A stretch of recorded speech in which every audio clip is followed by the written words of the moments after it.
ये तस्वीरें इजराइल और गाजा सीमा की नहीं बल्कि भारत और चीनी सीमा के पास की हैं।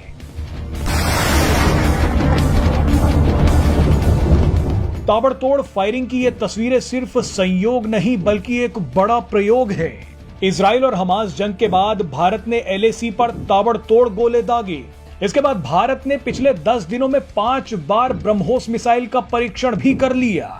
भारत ने पहले रूस और यूक्रेन जंग से कई सबक सीखे और अब भारत इजराइल पर हुए आतंकी हमले का भी बड़ी गहराई से अध्ययन कर रहा है।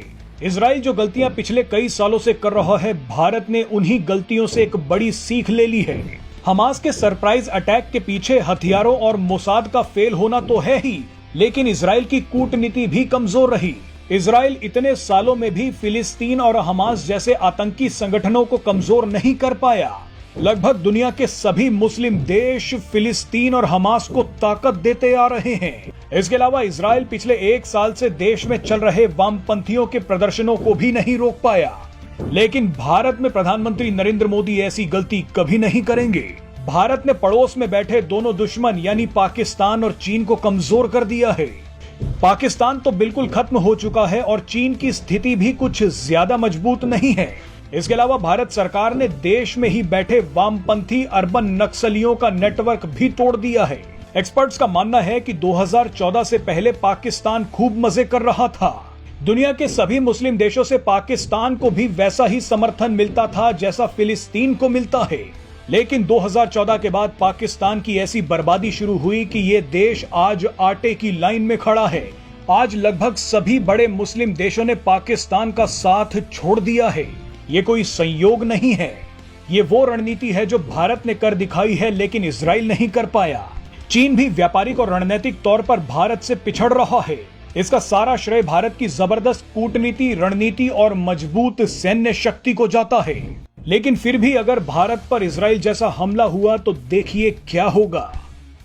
इजराइल पर आतंकवादी हमलों का खतरा हमेशा बना रहता है, इसलिए इजराइल के निगरानी, चौकसी और घुसपैठ को रोकने के जो इंतजाम है उनका लोहा पूरी दुनिया मानती है।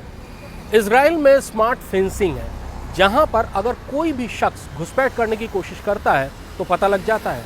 इजराइल के पास रॉकेट हमलों और मिसाइल हमलों को रोकने की फुल प्रूफ व्यवस्था है। लेकिन हमास ने इतने बड़े पैमाने पर हमला किया कि इजराइल के सारे सुरक्षा इंतजामात धरे के धरे रह गए। हमास के आतंकवादियों ने इजराइल की फेंस के नीचे से घुसपैठ नहीं की, बल्कि उसे बुलडोजर से साफ कर सीधे अंदर आए। हमास के आतंकवादी पैराग्लाइडर से अंदर आए। हमास के आतंकवादियों ने एक साथ जमीन, आसमान और समुद्र से हमला किया। रॉकेट का हमला इतना तेज था कि आयरन डोम जैसा सिस्टम भी फेल हो गया और रॉकेट्स इजराइल में अपने निशाने पर गिरे। हमास के हमले और इजराइल की सुरक्षा व्यवस्था के नाकामयाब हो जाने को पूरी दुनिया बहुत गौर से देख रही है। भारत इस पूरे मसले का बहुत बारीकी से अध्ययन कर रहा है। भारत के ऊपर आतंकवादी हमलों का खतरा उतना ही है जितना इजराइल पर है। भारतीय सेना ने घुसपैठ को रोकने के लिए अलग अलग तरीके से एंटी इन्फिल्ट्रेशन ग्रिड लगाई है। भारत में एयर डिफेंस सिस्टम तैनात हैं जो किसी भी हवाई हमले को रोकेंगे। लेकिन क्या हमास की तरह अगर कई रास्तों से एक साथ बहुत बड़े पैमाने पर हमला किया जाए तो ये इंतजाम काफी होंगे? इस सवाल का जवाब ढूंढने के लिए भारतीय सेना लगातार माथापच्ची कर रही है। 16 से 20 अक्टूबर तक भारतीय सेना के टॉप कमांडर्स की बैठक यानी कमांडर्स कॉन्फ्रेंस दिल्ली में हो रही है।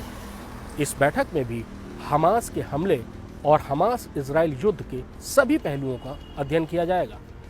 दरअसल भारत लगातार ये सोच रहा है कि अगर पाकिस्तान की तरफ से जिहादी ग्रुप्स ने इसी तरह हमला किया तो क्या होगा। भारत और पाकिस्तान के बीच में 2021 से युद्ध विराम चल रहा है। घुसपैठ में भी काफी हद तक कमी आई है क्योंकि पाकिस्तान इस समय खुद अपने अंदर अस्थिरता से जूझ रहा है। लेकिन जिहादी मानसिकता और जिहादी फैक्ट्रियां अभी भी पूरी तौर पर वैसी ही हैं जैसी पहले थी।